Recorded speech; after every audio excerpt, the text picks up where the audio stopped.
Gentlemen, Hello. boys, ever since we stepped foot into Nashville, we've been waiting a long time to have you guys on the show. Oh, nice. I mean, I haven't met a lot of you, but I've met Alex a few times. Nice Always barefoot, always in. Not today. I got the boots on, baby. Look at that. By the way, Will, Matt, and Paris, when did you realize about Alex's, barefoot connection to the universe? I don't know. I think it's a Paris question, right? It's the thing, man. You know how it is. It was more of He's a thing. barefoot most part too. It was more of a thing whenever we first started playing, and I'll explain this really quick. My pedal board started getting bigger and small. I started getting more pedals, and I'd find myself on stage clicking the pedal, and it would go in between my toes, so it wouldn't actually click it. So I started wearing like sandals on stage. He actually is the one nowadays who goes barefoot on the stage more often. He does have less pedals too. Yeah. So, but I did. They're big squares. Yeah. I got called out at Cave Fest. We were on stage, and somebody was like, "Take your shoes off." So, and then I obliged. I kicked my Birkenstocks off, so I was almost barefoot. But we're at a new era. So, at certain shows, I'm barefoot. That used to be the thing, though, for sure. Yeah.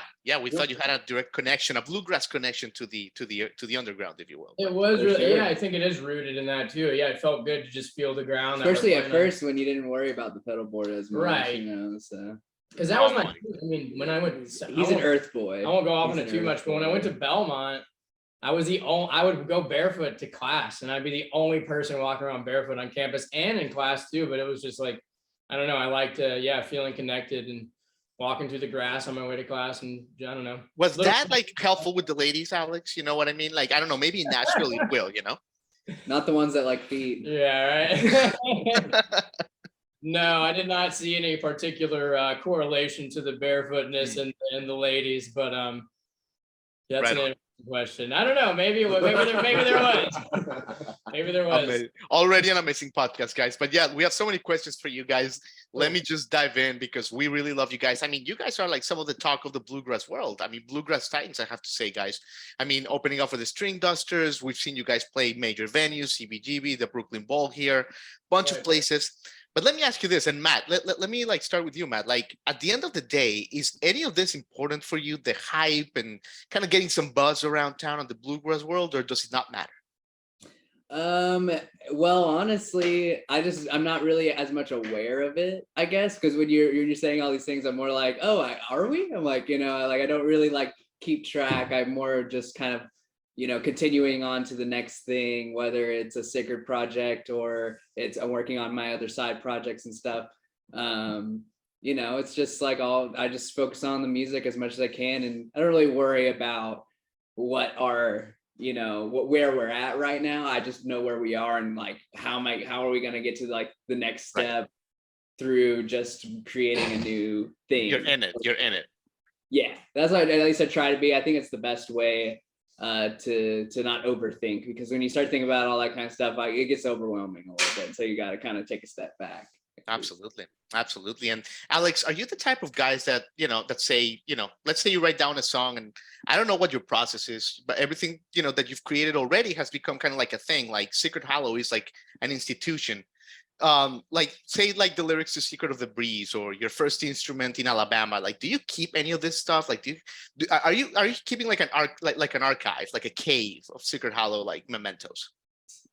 Let me get that straight. What do you mean keeping mementos, like lyrically or like song? Yeah, well, like you guys are are becoming like an institution, and I just came back from the Rock and Roll Hall of Fame this weekend, and everything is like the first handwritten lyrics or the first instrument. You know what I mean? Yeah, definitely. A lot of my lyrics are on we live in a digital era, so I like handwriting lyrics, but I can just pull my phone out and jot down. My notes on my phone are insane, but Tim is really good, our manager. He's really good at keeping everything for the archives, and I have hanging on my wall, I have the original painting of the album cover of Secret of the Breeze as well, and all of our first posters and all that type of stuff. So we definitely are thinking in terms of longevity for the band, how it would be cool to go back in 10 years from now. Oh, here's our first t-shirt, or here's our first hat pin, or whatever, here's the first copy of the we do have all of that. Yeah. Absolutely. And What Parrish, you to think about that, to care about something like enough to like view it like where there is enough potential here to like, oh yeah, down the line, people would not sell it or whatever, what, no, it wouldn't be a monetary gain, but it'd be like cool for us to have like these items that like were identifying points of the timeline of the band, if that makes sense. absolutely. I mean, you guys are creating like a real bluegrass legacy. So like, yeah, you should totally, kind of like keep an eye on this stuff. Oh, Yeah, 100%. And Parrish, let me ask you this, because you look like a guy that's, that has lived and has seen good records, good vinyl, good complete albums for a while. What do you think of this like strategy? Like you guys have been releasing stuff lately, like, Little Miss Tipsy or Forecast of Life, like these singles every 6 weeks, every 4th weeks.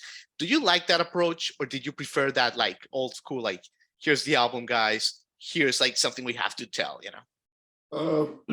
So I think with the most recent year, we've kind of done both, with releasing the 3 singles, and then coming soon we have the album coming out. And I think that they kind of serve different purposes. Like some songs just are fine to just release them as their own entity, but then there's also, I would say that sometimes albums piece together to be a whole unit. I, growing up, was definitely into just like the idea of listening to a record front and back. Like if I'm going to listen to a Rush album or listen to Rush, like listening to a whole album is great. Like, I grew up, at one point I had tapes, so it's like we weren't skipping track to track. So like I do love the idea of like 12 songs that are very purposely put together. Yeah. I'm always going to prefer to release whole albums, but I think it's important for us to release singles so that we can kind of we just want to get stuff out. I think that's a big thing. It's like we, as a group, are all kind of thirsty to just like get everything we have to say or feel just out there. So we don't. I would say we wouldn't get as much out if we weren't also do the singles. Yeah. Right. So yeah. Yeah, right on, guys. And another thing I was thinking about, in research with you guys a few days ago is, you guys are road warriors, and we love that. I mean, we have a lot of mutual friends here in Nashville, and I admire that so much. But you guys look great. You guys look really healthy. But in order to do the shows that you guys do, being on the road so much, I mean, I'm always curious about this. Have you ever, like Alex or whoever, have you ever talked to your therapist about this? Because I'll tell you what, like I used to do a lot of radio back in Miami, and I couldn't take a break, even more than the shows that I was contracted to do it. And, I did a little bit of like therapy, and there was like some sickness to that. I'm wondering if you've ever like looked into that, like, or that deeply. Yeah, I look at it that deeply all the time. Yeah. It definitely takes a toll on the mental state to be, it's more about being out there, and then coming back is like the harder part after a long trip. But it's I've definitely gone that route, and has definitely helped me a lot going through some therapy and stuff about that and other things, so right, because I would imagine after you guys are playing, these to 30,000 people, making them like rave, coming back to Kroger to get like some band-aids, that's gotta fuck up with you a little bit. Although, yeah, definitely. It definitely like makes me feel really anxious, and just like wondering what's next, like, very like intensely. Well, I'm glad you guys like are talking about it, but like, you guys are obviously doing a good balance. And Alex, I have to ask you about this.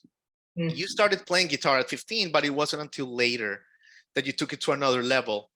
And that was, about 6 years later when you went to rehab in Baton Rouge. And you've talked a little bit about this, but you can talk as much or as little as you want. But how was that breakthrough like in rehab? Like when you kind of like had that breakthrough that you could redirect your demons into like your passion for music and like go to that next step?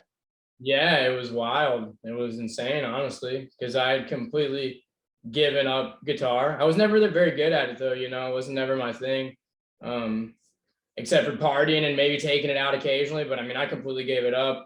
Just started, getting heavy into pills and alcohol and whatever, really. and going to rehab. Was it because, and the reason I asked this, I was just and not to brag or anything, but I was just in the Rock Hall, and Eminem, he said, "Haley, cover your ears. I almost died of an overdose because drugs tasted so fucking good." Right. Yeah. Do you kind of relate to that? I thought that was kind of like an interesting statement. Yeah, honestly, yeah, because I used to chew up pills and like literally taking that like verbatim. Like there was a time in my life where I would literally chomp them. And so if you're taking that literally, yeah, but I mean it was an interesting time in my life. I was young. I was, you know, a lot of shit was going on. And you didn't really have the right ways of going about handling that. And also surrounding yourself with people who are on the same path and who are doing the same things. You don't really you view it in a different way because it's more accepted. And nowadays, like it would, you know, if any of my friends were, you know, eating 3 Xanax bars and drinking a 12-pack of booze, like I would be hanging out with them. But like at the time, like that was, you know, acceptable. I was in Auburn, and it's this party town, you know, and 30,000 other kids there. A lot of them are doing the same thing. But I'm glad I ended up in rehab, and we don't have to go too far. Oh, no, as much as you want, man. Yeah, absolutely. Because I don't want to make it all about that. But yeah, if I wouldn't have gone, the band wouldn't be together. I wouldn't have started writing music. No fucking chance. I met some guys in rehab who were not afraid to play and sing in front of us, and I became friends with them, and I got reacquainted with music, a passion for listening to music. After I'd done a month in rehab, I was able to get a CD player and kind of start integrating back into attempting to get a job and stuff as you work your way up. And I remember getting like Working Man's Dead, which is a Grateful Dead album. And I remember just trying to pick along to like Dire Wolf was like the one. And I'm like, when I kind of got Dire Wolf down, I was like sing the tune by myself. And yeah, and we would just do random stuff. Like I'd play a little finger picking progression that I knew, and like guys who were just hanging out would start ad-libbing, like just making up stories to it. So we had this like community sense where people were kind of encouraging me to like do it because we didn't really have much else to do there sometimes. And yeah, if without that, I definitely would not have made it to Nashville. But my really breakthrough happened in Nashville after I had already picked up a little bit of steam and rehab with it, enough to where I was like, okay, like maybe I'll sing, or I wouldn't sing in front of anybody really. It took a little while for that, but once I met these guys, you know, it lit a flame in me. Really, watching Matt play the violin was like, all right, man, like he can't take every single solo every time. His arms get worn out. You know? He's like, guys, like help me out.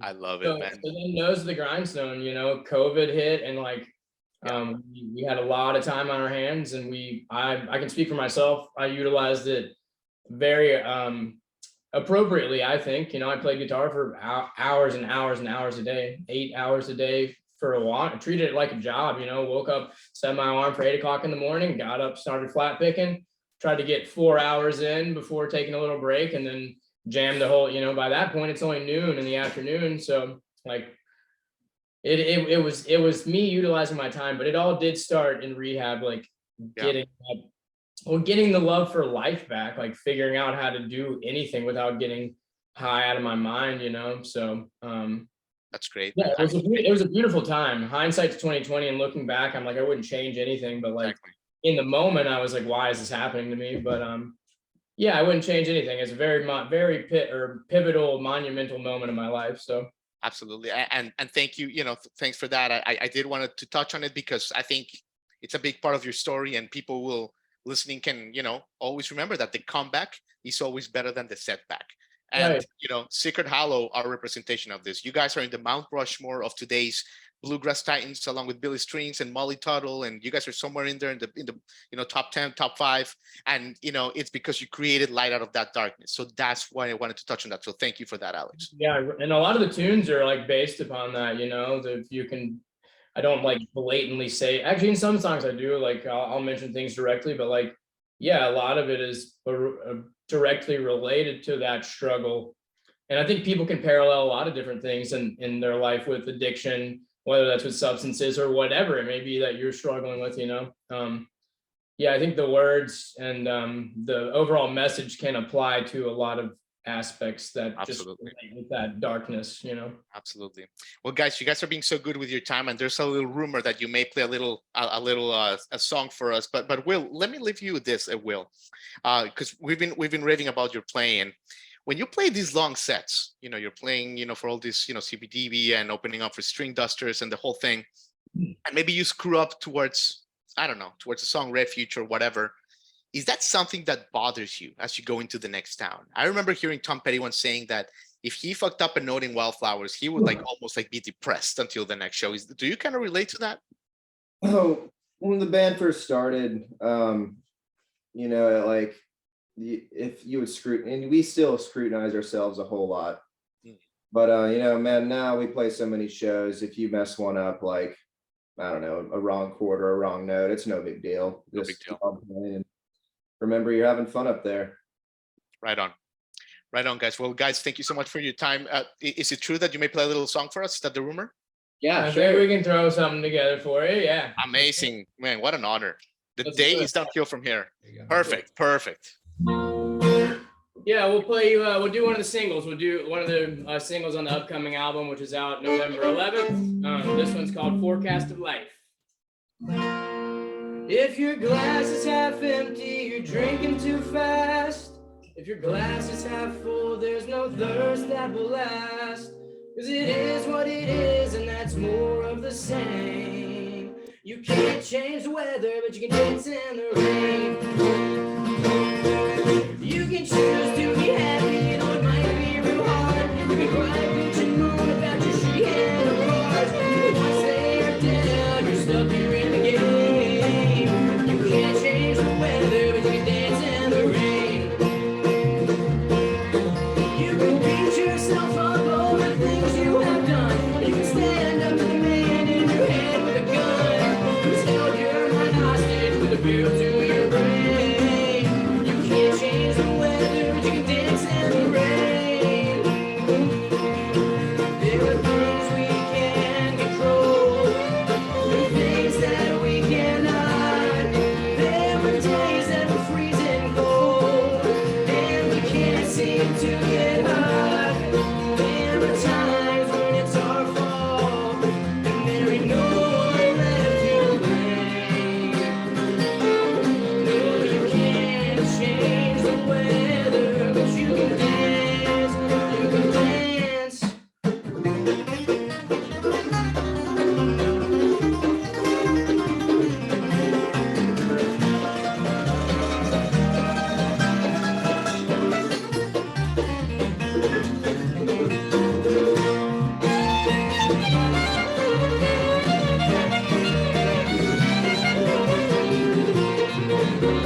unbelievable, guys. My chills have chills. Wow, dude, you got Alex, everybody. What an honor, guys. Thank you so much for your time. What a great time. Man, thank you so much. Yeah, we really appreciate Absolutely. it. Absolutely. See you on the road. Thank you, Alex. Thanks, everybody.